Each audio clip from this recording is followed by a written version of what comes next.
তৃণমূলের শিক্ষক নেতা তার চাকরিতে বরখাস্তের জন্য নির্দেশ দিয়েছে হাইকোর্ট। এর আগেও তার চাকরিতে নিয়োগ নিয়ে প্রশ্ন ছিল। অভিযোগের পরিপ্রেক্ষিতে এফআইআর করা হয়েছে এবং তখনই তার বিরুদ্ধে ব্যবস্থা নেবার কথা বলা হলেও ইতিমধ্যে সেটা বাম আমল। ইতিমধ্যে তৃণমূলের সরকার আসার পর সেই নির্দেশকে অমান্য করে কার্যত তিনি বেআইনিভাবে চাকরি করে দিচ্ছিলেন।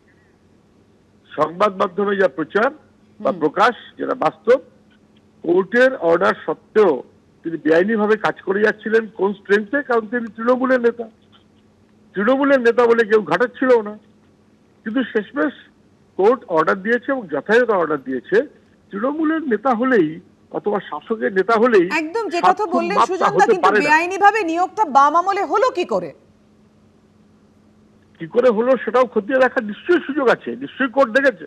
আমি জানি না, যদি কোনো বেআইনি হয়ে থাকে তার বিরুদ্ধে ব্যবস্থা নেওয়াটাই তো কাজ। বেআইনি কাজ যে হয় না দেশে তা তো নয়, কিন্তু তার বিরুদ্ধে ব্যবস্থা নেওয়াটা কাজ। কিন্তু তাকে ব্যবস্থা না নিয়ে উল্টে তাকে প্রশ্রয় দিয়ে শিক্ষক নেতা বানানো, এটা তৃণমূলের কর্তব্য, তৃণমূলের কাজ, তৃণমূলের ধারণা, তৃণমূলের মনোভাবে চলে। বামেরা সেই মনোভাবে চলে না বলেই তো তার বিরুদ্ধে অভিযোগ হয়েছে এবং এফআইআর পরিপ্রেক্ষিতে তাকে খারিজ করতে বলা হয়েছে। কিন্তু তৃণমূলের সেই জায়গাতে আটকে গেল, কারণ তিনি তৃণমূলের নেতা হয়ে গেলেন। তৃণমূল এই সমস্ত অপরাধীদের প্রশ্রয় দেয়। অপরাধীদেরকে যখন আটকায়, বাদ দেয়, বিরুদ্ধে ব্যবস্থা নেয় বামেরা, তখন তাকে প্রশ্রয় দিয়ে নেতা বানায় তৃণমূল। ধন্যবাদ আপনাকে।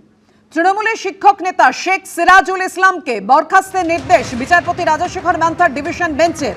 হাওড়া স্কুলের এই শিক্ষক নেতা দুর্নীতি করে চাকরি পেয়েছেন, কোনোভাবেই তাকে চাকরিতে রাখা যায় না, পর্যবেক্ষণ বিচারপতি মান্থার। আর এর আগে নিয়োগ দুর্নীতি মামলায় তার বিরুদ্ধে এফআইআর করার নির্দেশ দিয়েছিলেন বিচারপতি বিশ্বজিৎ বসু। বাম আমলে 1998 সালে তার নিয়োগ হয়েছিল শিবপুরের দীনবন্ধু ইনস্টিটিউশন মেনে।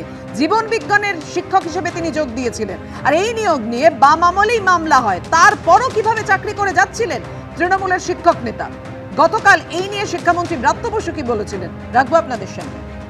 সংগঠন থেকে বার করে দেওয়া হয়েছে। একে যার কথা বলছেন বহুদিন আগে সংগঠন থেকে বহিষ্কার করা হয়েছে। জানিয়ে এই মুহূর্তে বিতর্ক তুঙ্গে। বাম আমলে যার নিয়োগ হয়েছিল অর্থাৎ শেখ সিরাজুল ইসলাম, কি করে এতদিন ধরে তৃণমূলের আমলে তিনি চাকরি করে যাচ্ছিলেন বেআইনিভাবে, প্রশ্নটা এখানেই উঠছে। আর তৃণমূলের শিক্ষক নেতা এই শেখ সিরাজুল ইসলামকে এবার বরখাস্তের নির্দেশ দিল আদালত, বিচারপতি রাজশেখর মান্থার ডিভিশন বেঞ্চ। হাওড়া স্কুলের শিক্ষক নেতা দুর্নীতি করে চাকরি পেয়েছেন, কোনোভাবেই তাকে চাকরিতে রাখা যায় না, পর্যবেক্ষণ বিচারপতি রাজশেখর মান্থার।